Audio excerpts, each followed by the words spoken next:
In this video, we are going to cover how to tie a knot when you are done hand sewing. For demonstration purposes, I am still using the button thread. For contrast, this is what all-purpose thread looks like. But we're using the button thread so you can see what I'm doing a little bit clearer. So you've been hand sewing, you've finished your seam, you're done and you're ready to tie off. One important thing to keep in mind is when you tie off, you need your knot to land right next to the fabric so that you can't pull those stitches back out because that becomes an unstable hand sewing seam. So I'm going to show you two techniques for doing a finishing knot. I go back and forth between using these two. It really depends on what I'm sewing and what I feel like in the moment. So one technique goes like this. This is where you've stopped sewing. So you want to go right next to it and take a little tiny stitch, the smallest stitch you can manage. You can even, if you can catch just a couple fibers, great. So you're gonna take one stitch, pull that through, but when you get to this little tiny loop, stop. This technique works a lot better when you are doing this and you leave a small loop. You could do this technique with a big loop, but I find when I use a big loop, it ends up putting a knot in the wrong spot for me. So pull your stitch until you have a little tiny loop. Then you're gonna take your needle and go through that loop. And pull. We're gonna do that one more time. Right in the exact same spot. Take another little tiny stitch. Pull until you have a little tiny loop. Run your needle through it. And pull. This knot is really secure and it is a knot that is wrapping around the fabric. So this knot is really great and strong. I like to, once I've done that twice, just take one more stitch and just pull it straight through. It just makes me feel better that everything is nice and secure. One of the reasons that I would choose not to use this is if I'm using my thread to do buttons or fasteners that I know will be removed in the future. Because this knot is actually wrapped around the fabric, it's a lot harder to get these threads out. So I won't use this knot if I'm using hand sewing that I know has to be removed later. So let me show you what to do instead.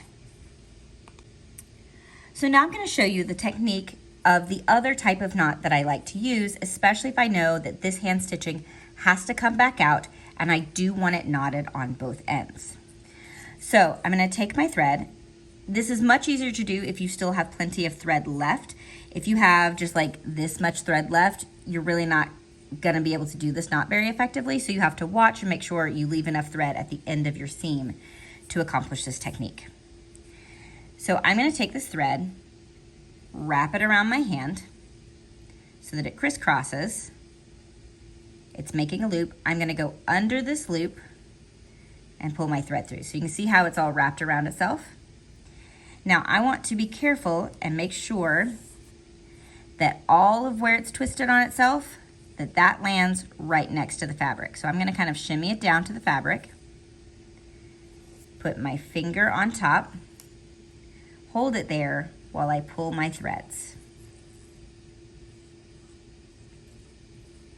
Now, since this is button thread, this knot is going to be thick enough that it's not going to come out. But with all-purpose thread, you do have to do this again in order for the knot to be thick enough to not pass back through the fabric. And this is where this technique gets tricky, and I don't always show beginner students or encourage them to use this knot first. So I'm going to repeat the same steps, wrap around my hand to make a loop, pass under that loop. See where it's all twisted on top of each other? Now I've got to shimmy that right on top of that last knot, and this is where it's tricky. Hold it down with my finger and pull my thread so that it catches. Okay, so those are two techniques for tying a knot. Just for learning's sake, I'm going to show you again how to do both of these knots, but with all-purpose thread so you can see the difference in size that these knots create. Okay, so I have done a little couple of stitches with my all-purpose thread, and I'm going to show you this first technique again. So following the same direction that I was sewing, I'm going to take another little tiny stitch right next to where I decided to finish. I'm going to pull that until I have a little tiny loop. Much easier to accomplish if you have a tiny loop. Go through that loop and pull. Now see how small that is? That is so small that it is not, ooh, made that unfocused, that it's not secure, which is why we have to do it a second time. Take another stitch right on top of the last one. Go until you have, ooh, a little tiny loop. Pass through that loop and pull it. And I like take one last stitch to quote unquote bury the knot. So there it goes. Now that's not going anywhere. Okay, and then I can just cut my thread wherever I like. So let's look at the other technique that I showed you with this one, but with all-purpose thread. Okay, so second technique, and I have intentionally let my thread be kind of small and not a lot of length so you can see whether or not this is challenging to do with less thread. So I'm going to wrap around my fingers, and if you can't get it around all 4 fingers, you can just do like 2.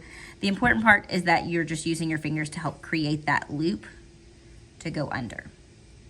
So now it's all twisted. I've got to, using both of my hands, kind of shimmy where all of that is twisted on itself right next to the fabric, hold it in place, and pull. And you can see that is so tiny, like you can almost not see it at all. So I need to do this again. I usually do it about 3 times. Shimmy right on top, put it in place with my finger, tighten again. Okay, now we can see that knot's getting a little thicker. But I'm gonna do it one more time just to be safe. Just like that. And now this thread is not going anywhere. And I can just trim my thread wherever I like.